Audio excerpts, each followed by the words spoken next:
Welcome to my channel learn English with fun. This is বিধান পান্ডে। ওকে, গত ভিডিওতে দেখিয়েছি ভয়েস চেঞ্জের বেসিক স্ট্রাকচারগুলো এবং একই সাথে ইন্টারোগেটিভ এগুলো আমি দেখিয়েছি। আজকে ভয়েস চেঞ্জের পার্ট 2। চলে যাই আমরা ভয়েস চেঞ্জের পার্ট 2। পার্ট 2তে আজকে আলোচনা করব ইম্পারেটিভ সেন্টেন্স এর ভয়েস চেঞ্জ, সাথে কিছু ব্যতিক্রমী কিছু ভয়েস চেঞ্জ। ওকে, তো আমরা দেখব ইম্পারেটিভ সেন্টেন্স কীভাবে শুরু হয়।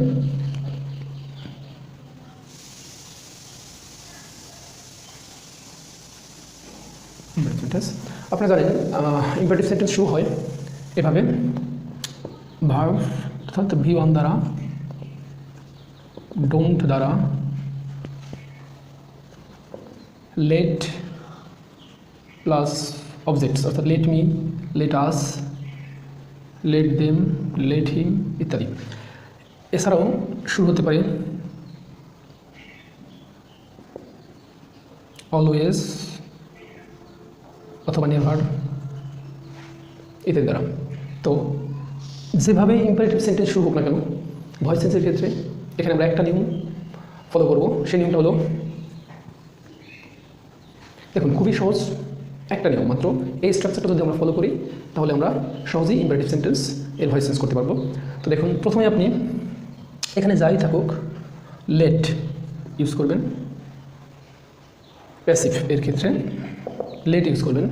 যদি এখানে নেগেটিভ বোঝায় তাহলে লেট নট, ঠিক আছে? তাহলে আমি ব্র্যাকেট এখানে একটু নট দিয়ে দিলাম, লেট নট। অর্থাৎ যদি নেগেটিভ বোঝায় তাহলে লেট নট। ওকে, এরপরে ইম্পারেটিভের ক্ষেত্রে অর্থাৎ শেষে যে অবজেক্টটা, যদি দুটো অবজেক্ট থাকে তাহলে শেষের দিকের অবজেক্টটা অর্থাৎ অফ টু, অর্থাৎ অবজেক্ট যদি একটা থাকে তাহলে একটাই, কিন্তু যদি দুটো থাকে তাহলে অবজেক্ট দুটো আমরা ইউজ করবো এখানে। তো এরপরে আসবো বি ভার্ব। খেয়াল করুন, অ্যাসার্টিভ সেন্টেন্সের ক্ষেত্রে বিভিন্ন রকমের বি ভার্ব অর্থাৎ বিভিন্ন রকমের অক্সিলারি ভার্ব আসছে, এখানে শুধু বি ভার্বই হবে। দেন V3, এরপরে আমরা বাই প্লাস অবজেক্ট ওয়ান, যদি অবজেক্ট আরেকটা থাকে, অর্থাৎ প্রথম দিকে লেটের বা লেট, এটা বেশিরভাগ ক্ষেত্রে লেট দিয়ে শুরু হয় যে সকল ইম্পারেটিভ সেগুলোর ক্ষেত্রে থাকে। প্রথমে যে লেটের পর অবজেক্টিভ ফর্মটা থাকে সেটাকে আমরা অবজেক্টিভ ওয়ান বললাম। ওকে, এই স্ট্রাকচারটা যদি আমরা ফলো করি তাহলে সকল ইম্পারেটিভ সেন্টেন্সকে আমরা ভয়েস চেঞ্জ করতে পারবো। তো আসুন আমরা দেখি কীভাবে এই একটা নিয়ম দ্বারা আমরা ভয়েস চেঞ্জগুলো করতে পারি।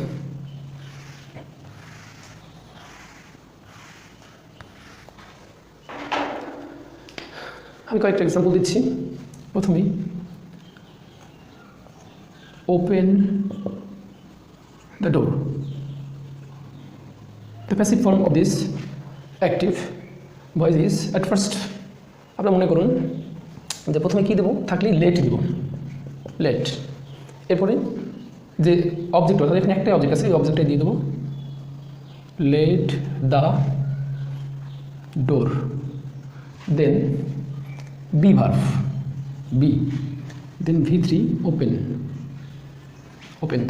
ওকে, এবার দেখুন আমরা এখানে অপশনাল হিসেবে রাখতে পারি বাই ইউ, এটা না দিলেও হয়, যেহেতু এখানে ইউটা উজ্জ্বল আছে, না দিলে হবে। ঠিক একইভাবে আরেকটা এক্সাম্পল দেখি। যদি থাকে let us play cricket, let us play cricket. Okay, এখানেও খেয়াল করুন যাই থাকুক আমরা ওই স্ট্রাকচারটাই ফলো করবো। সেটা হলো লেট প্রথমে আসবে, তারপরে আমরা শেষের দিকে যে অবজেক্ট আছে অর্থাৎ object to, cricket, let cricket. Okay, then be verb আসবে, বি, এরপরে প্লেইড, V3 ফর্মে। আর যেহেতু এখানে আমাদের আর একটা অবজেক্ট আছে অর্থাৎ অবজেক্টিভ ফর্ম আছে, অর্থাৎ সাবজেক্টের অবজেক্টিভ ফর্ম আছে, তাহলে আমরা এখানে বাই আস। ঠিক আছে, তাহলে আমরা একটু খেয়াল করি, যেভাবে ইম্পারেটিভ সেন্টেন্স শুরু হোক না কেন, একটা ইম্পারেটিভ সেন্টেন্স অর্থাৎ প্রথমে লেট আসবে, তারপরে অবজেক্ট, দ্বিতীয় অবজেক্ট আসবে, দেন বি দেবো, V3 দেবো। যদি আরেকটা অবজেক্টিভ ফর্ম থাকে দেন আমরা দিতাম, যেহেতু না এটা না দিলেও হবে। আর এইদিকে ঠিক একইভাবে let object to, be, V3, আর যেহেতু এখানে একটা অবজেক্টিভ ফর্ম আছে তাই আমরা বাই আস দিয়ে দিলাম। ঠিক আছে, ওকে।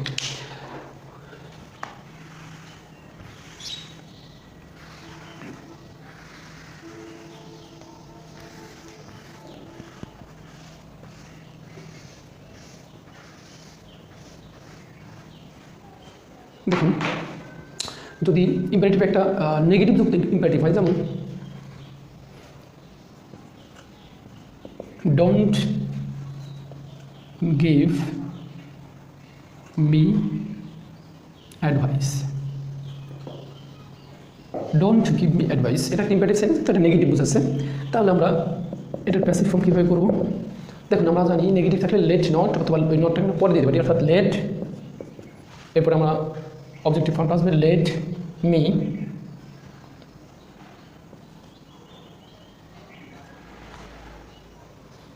মি দেন আসবে আমাদের নট, যেহেতু এখানে নেগেটিভ আছে তাই এটা আমরা নেগেটিভ ফর্মে let me not be, then V3 form given, এবার এই এক্সট্রা শব্দটা অ্যাডভাইস, এবং এখানে আমাদের বাই এরপরে কিছু দেওয়া লাগবে না, কারণ এখানে আর কোনো অবজেক্টিভ ফর্মটা নাই, ঠিক আছে। Late me not be given advice, ঠিক আছে।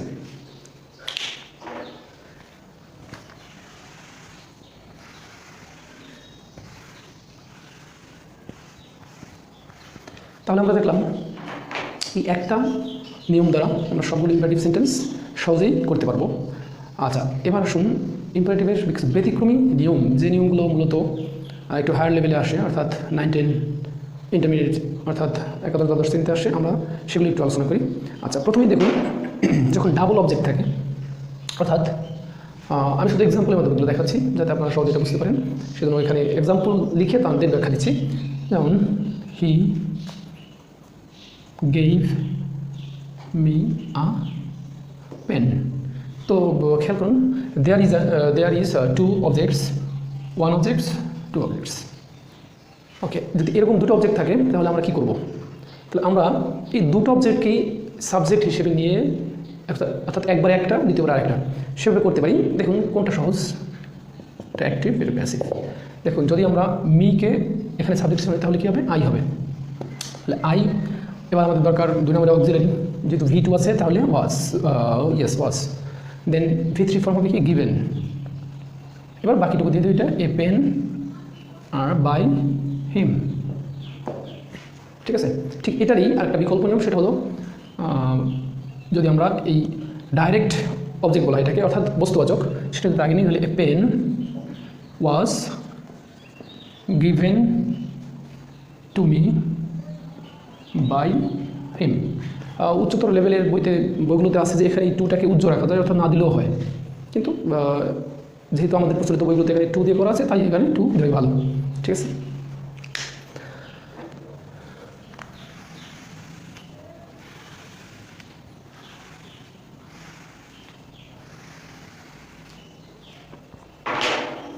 এবার আসুন সেলফ অথবা সেলফস, সেলফ অথবা সেলফ যুক্ত যে প্রোনাউন, এদেরকে রিফ্লেক্সিভ প্রোনাউন বলে। এই প্রোনাউন দ্বারা যখন কোনো সেন্টেন্স অ্যাক্টিভ ভয়েস হবে তখন আমরা কি করব?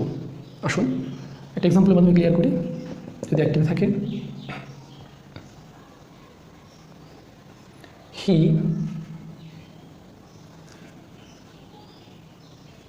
ড্যান্সড হিমসেলফ, তাহলে এটা প্যাসিভে কী হবে? দেখুন যখনই সেলফ যুক্ত হবে তখন এই প্রথমে সাবজেক্ট আর অবজেক্ট এদের পজিশন চেঞ্জ হবে না, অর্থাৎ সাবজেক্ট প্রথমেই থাকবে আর ওখানে হিয়ের যে রিফ্লেক্সিভ প্রোনাউন যেটাকে বলা হয় সেটাও হিমসেলফটাও জায়গায় থেকে যাবে, অর্থাৎ এটা শুরুতে থাকবে, এটা শেষে থাকবে, এটা আমরা এখানে দিয়ে নিলাম। আর ভিতরের যে নিয়মগুলো আছে 3টা সেটা চেঞ্জ হবে, অর্থাৎ অক্সিলারি ভার্ব হবে ওয়াজ, এটা V3 ফর্মে ড্যান্সড, আর বাই হিমসেলফ। দেখুন তাহলে এটা কি রিফ্লেক্সিভ প্রোনাউন, অর্থাৎ সেলফ বা সেলফস থাকলে এর 1 নং নিয়ম, অর্থাৎ অবজেক্ট যে সাবজেক্ট হবে, এবং 2 নং যে এই 5 নং, 1 নং আর 5 নং এরা পরিবর্তন হবে না, এদের জায়গায় এরা ফিক্স থাকবে, আর বাকি ভিতরের নিয়মগুলো চেঞ্জ হবে। ওকে, এবার চলুন নেক্সট। যদি মাঝে মাঝে দেখা যায় সাবজেক্ট থাকে না, অর্থাৎ এটা মূলত প্যাসিভ থেকে অ্যাক্টিভ করতে ব্যবহৃত হয়, সাবজেক্ট থাকে না। যেমন ধরুন আমি একটা এক্সাম্পল লিখি, এটা হলো প্যাসিভ টু অ্যাক্টিভ করতে এটা ব্যবহৃত হয়। যেমন সাবজেক্ট থাকে না, একটা দিলাম দ্য থিফ, TH, এটা প্যাসিভে আছে, the thief was sent, the thief was sent to the prison, the thief was sent to the prison.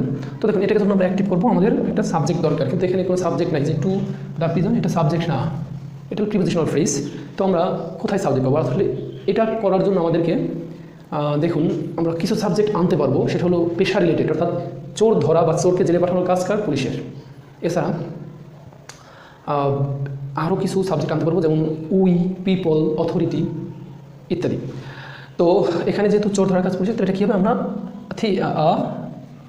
POLIC police, officer or police, যেহেতু এখানে এটা ওয়াজ এবং V3 ফর্মে আছে, তাহলে আমরা একটু পিছন দিকে যাই। ওয়াজ অক্সিলারি হিসেবে কখন আসে? যখন V2 থাকে অ্যাক্টিভে, অর্থাৎ এই টোটাল নাই অক্সিলারি ভার্ব এবং V3 ফর্ম উঠে V2-তে চলে আসবে, অর্থাৎ police sent the thief to the prison, তাহলে আমরা দেখলাম যে যখন কোনো সাবজেক্ট খুঁজে পাবো না আমরা, তখন পেশা রিলেটেড, এখানে এটা পেশা রিলেটেড, অর্থাৎ চোরকে জেলে পাঠানো পুলিশের কাজ, অথবা পিপল, উই ইত্যাদি এগুলো নিয়ে আসবো।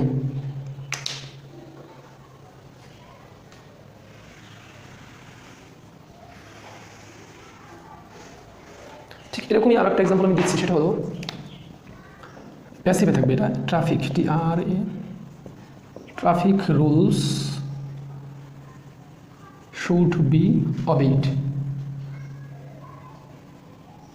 Should be obeyed. খেয়াল করুন এখানেও কিন্তু কোনো সাবজেক্ট নাই, তাহলে আমরা কী করবো এবার? তো এই জায়গাটা আমরা আমাদের মতো করে আনতে পারবো কি? পিপল অথবা উই, কাদেরকে ট্রাফিক রুলসগুলো মানতে হবে? আমাদেরকে অথবা পিপলদেরকে। তো আমরা এখানে উই দিয়ে করি উই, আর যেহেতু শুড বি আছে, তো শুড বি কোথা থেকে আসে? মোডাল প্লাস বি, এর বাম দিকে অ্যাক্টিভে কী ছিল? শুধু মোডাল, তাহলে এখানে শুধু শুড থাকবে, উই শুড, এই বিটা কাটা পড়ে যাবে, কারণ আমরা দেখছিলাম যে মোডাল থাকলে মোডাল প্লাস বি হয় অক্সিলারি ভার্ব, মোডাল থাকলে মোডাল প্লাস বি, কিন্তু এখানে যেহেতু শুড বি আছে, তাহলে বিটা কাটা পড়বে অ্যাক্টিভে, উল্টা দিকে পিছন দিকে আসলে প্যাসিভ থেকে অ্যাক্টিভ করতে, তাহলে উই শুড অবেই, যেহেতু মোডাল পরে V1 ফর্ম বসে, তাই আমরা অবেই ট্রাফিক রুলস।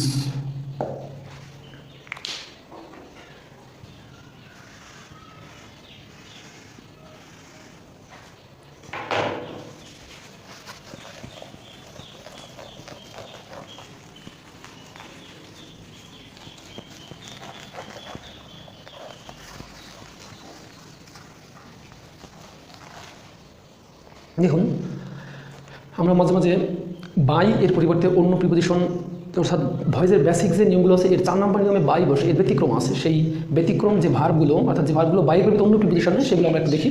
এরকম কয়েকটা ভার্ব আছে, যেমন known to, annoyed with, annoyed at. দেখুন অ্যানয়েড উইথ এবং অ্যানয়েড দুইটাই বসে, অর্থাৎ যখন অ্যানয়েডের পরে ব্যক্তি থাকে তখন উইথ, আর বস্তু থাকলে অ্যাট। ঠিক একই রকম আরেকটা আছে, সেটা হলো প্লিজড উইথ, প্লিজড অ্যাট, এটাও ঠিক একইভাবে ব্যক্তি বস্তু, এই দুইটাই শুধু ডাবল আছে। এছাড়া আরও আছে shocked at, shocked at, vexed, VEXD, vexed at, surprised at, surprised at, relieve of, relieve,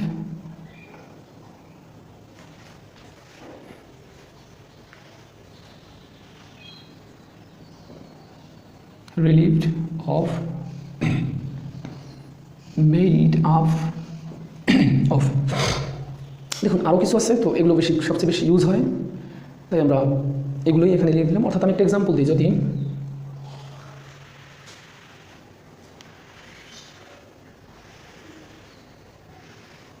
দেখুন দ্য বয় অ্যানয়েড মি, এটা অ্যাক্টিভে আছে, তো এটা যদি আমরা প্যাসিভ করি তাহলে এটা কী হবে?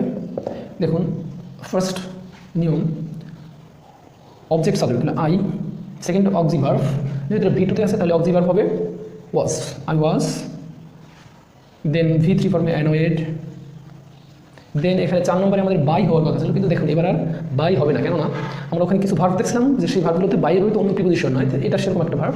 তো দেখুন এখানে অ্যানয়েডে উইথ এবং অ্যাট দুটি ছিল, এখন কোনটা দেবো? দেখুন এখানে আছে দ্য বয়, তাহলে আমরা আগে দ্য বয়টা লিখি, দ্য বয়, ব্যক্তি ব্যক্তি, তাই এখানে অ্যানয়েডের পরে উইথ হবে। যদি এখানে বস্তু হতো তাহলে এখানে অ্যাড হতো। ঠিক আছে,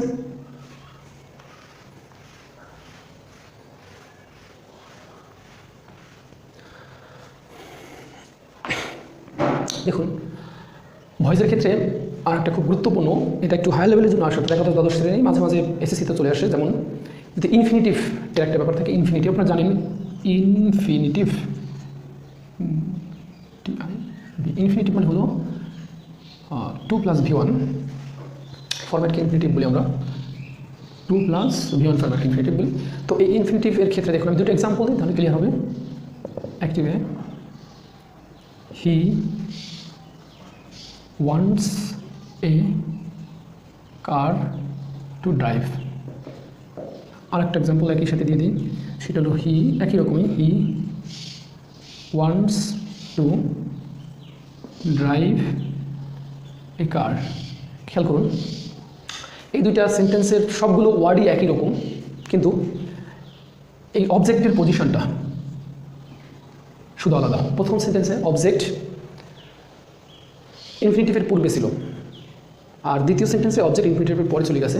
এই জাস্ট অবজেক্টের পজিশনের জন্যই এই অ্যাক্টিভ থেকে প্যাসিভ করার জন্য এর স্ট্রাকচার চেঞ্জ হয়ে যাবে। অর্থাৎ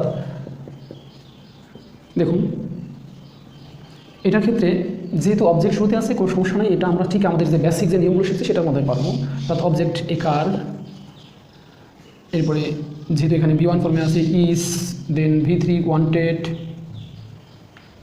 এবার এই বাকিটুকু দিয়ে দিলাম টু ড্রাইভ, এরপরে বাই প্লাস এটা বাই হিম। কিন্তু পরের যে সেন্টেন্সটা দেখুন অবজেক্ট সবার শেষে আছে, তাই আমরা কী করবো, এটার জন্য এটা আসলে নর্মাল নিয়ম, এটা অ্যাবনর্মাল নিয়ম, তাহলে আমরা এই প্রথমটুকুকে ফিক্সড করে দেবো, হি ওয়ান্টস। দেখুন এইটুকু কিন্তু আমরা চেঞ্জ করলাম না, এইটুকু তো আমরা বাকিটুকুকে চেঞ্জ করতে হবে। কীভাবে করবো, এবার এই অবজেক্টটাকে এই জায়গায় নিয়ে নেবো, I wants a car to be driven. একটু খেয়াল করুন এখানে এই টু এর পরে বি নিয়ে আসছি, টু বি ড্রাইভেন। ঠিক আছে, তো আমরা এটা করার আরেকটা নিয়ম আছে, সেটা হলো এভাবে, he wants that a car should be driven. এই দুইটা নিয়ম এটা করা যায়। আচ্ছা, তো মনে হচ্ছে আপনারা ইনফিনিটিভের নিয়মগুলো ভালো করে বুঝতে পারছেন।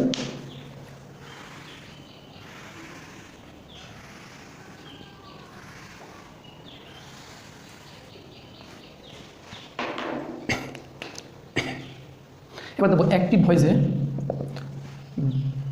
টু উজ্জ্ব থাকে, অর্থাৎ বেয়ার ইনফিনিটিভ বসে।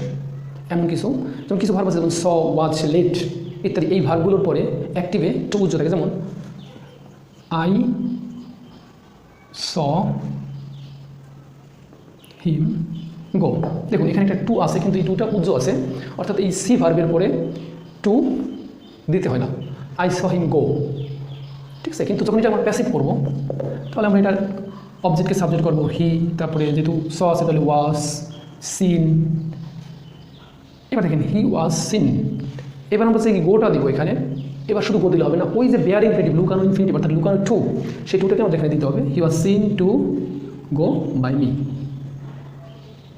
মনে হয় আপনারা বুঝতে পারছেন যে এখানে একটা টু লুকানো আছে, এটা অ্যাক্টিভ ভয়েসে উজ্জ্ব থাকে, অর্থাৎ এটা দিতে হয় না, কিন্তু প্যাসিভে এই টুটা দিতে হবে।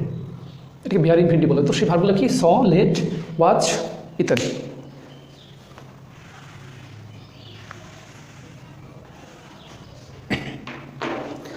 দেখুন এবার আমরা আসি কমপ্লেক্স এবং কম্পাউন্ড সেন্টেন্সের ভয়েস চেঞ্জ আমরা কীভাবে করবো।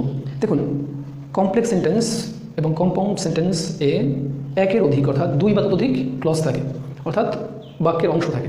তো আমরা এমন যদি হয় যে দুটা বাক্যেরই দুইটা অংশেরই ভয়েস চেঞ্জ করা যায়, তখন আমাদের দুইটারই করতে হবে। আর যদি দেখা যায় না দুটো করা যায়, একটাই করা যায়, তখন আমাদের একটাই করতে হবে। যেমন একটা এক্সাম্পল দিই কমপ্লেক্স সেন্টেন্সের, যেমন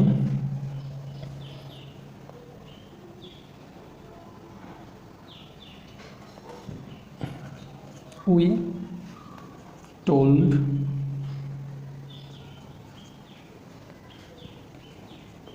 him that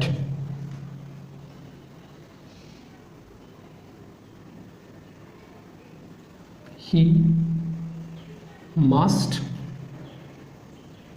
complete the task. তো দেখুন এটা একটা কমপ্লেক্স সেন্টেন্স, কেননা এখানে একটা ক্লজ আছে, ঠিক একইভাবে এই দ্যাট থেকে এই যে একবারে বাকি যে এই পর্যন্ত আর একটা ক্লজ, অর্থাৎ দুইটা ক্লজ। তো এটাকে বলা হয় প্রিন্সিপাল, এটা সাবজেক্ট ক্লজ। এখন দেখুন এই প্রথম ক্লজটার ক্ষেত্রে এখানে একটা সাবজেক্ট আছে, ভার্ব আছে, অবজেক্ট আছে, এটার ক্ষেত্রে সাবজেক্ট ভার্ব অবজেক্ট আছে। তো আমাদের এই দুইটা ক্লজেরই প্যাসিভ ভয়েস করতে হবে। জাস্ট কমপ্লেক্স এবং কম্পাউন্ড সেন্টেন্সের যদি এটা আমরা ধরতে পারি যে কোন অংশটুকুকে আমাদের প্যাসিভ করতে হবে, একটা ক্লজ নাকি দুইটা ক্লজ, তাহলে কিন্তু আমাদের হয়ে গেল। আগে সেই বেসিক পাঁচটা নিয়ম দিয়ে এটা করতে হবে। যেমন তো এটা অ্যাক্টিভে আছে, প্যাসিভ। খেয়াল করুন এখানে অবজেক্ট কি, হিম, তাহলে হয়ে যাবে হি। তো V2-তে আছে, সরি এটা আমরা টেল দিই, TELL, টেল দিলে আপনাদের বুঝতে সুবিধা হবে, কেননা এখানে আমরা মাস্ট দিয়েছি, নাহলে হ্যাড টু দিতে হতো। ওকে, তাহলে we tell him that he must complete the task. Okay, তাহলে he is told by us that, এই দিকে দেখুন একইভাবে এখানে object the task, must modal auxiliary, so must থাকলে must be completed by him. খেয়াল করুন আমরা এখানে প্রথম এই ক্লজটারও ভয়েস চেঞ্জ করলাম, আবার এই ক্লজটারও ভয়েস চেঞ্জ করলাম, ঠিক আছে।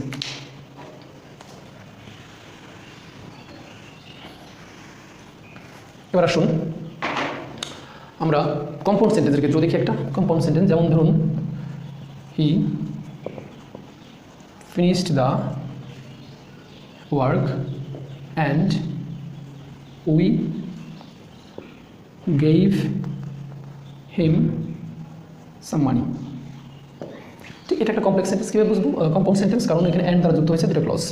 তো এটা করার ক্ষেত্রে আমরা খেয়াল করুন এখানে সাবজেক্ট ভার্ব অবজেক্ট আছে, তাহলে দ্য ওয়ার্ক ওয়াজ, যেটু V2-তে আছে, was finished by him and. দেখেন এই দুটো আর একটা ক্লজ, যেটাও পড়তে পারবো আমরা। তো এখানে এটাকে হিমকে হি করে নিই, অবজেক্টিভ ফর্ম, সাবজেক্ট হবে হি, V2-তে আছে ওয়াজ গিভেন সাম মানি, বাকি এক্সট্রা অংশটুকু দিলাম বাই আস। তো আমরা দেখলাম যে কমপ্লেক্স এবং কম্পাউন্ড সেন্টেন্সের ভয়েস চেঞ্জ কিন্তু খুবই সহজ। যদি দুই অংশই করা যায় তাহলে আমরা দুই অংশই করবো, এক অংশ করতে করা গেলে আমরা এক অংশ করবো, ঠিক আছে।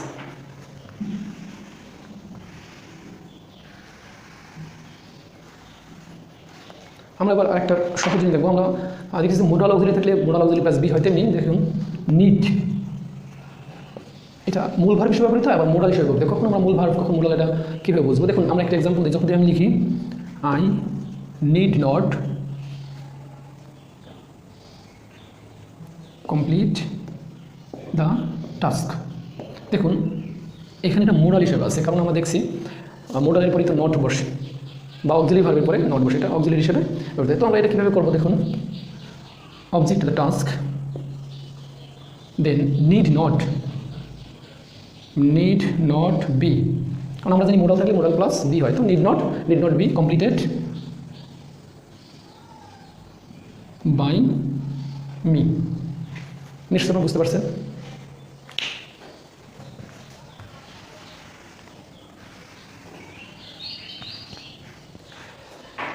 আশা করি ভয়েস সম্পর্কে মোটামুটি একটা সম্যক ধারণা আপনাদের হয়েছে। এই নিয়মগুলো বা এই আলোচনা যদি আপনারা সঠিকভাবে বুঝে থাকেন আর যদি এটা প্রয়োগ করতে পারেন, তাহলে আশা করা যায় ভয়েসে আর কোনো সমস্যা থাকবে না। তারপর যদি ভয়েসে কোনো সমস্যা থেকে থাকে, আপনারা কমেন্টে এসে আপনাদের প্রশ্নগুলো লিখবেন, আশা করি উত্তর পেয়ে যাবেন। Thank you, best of lakh.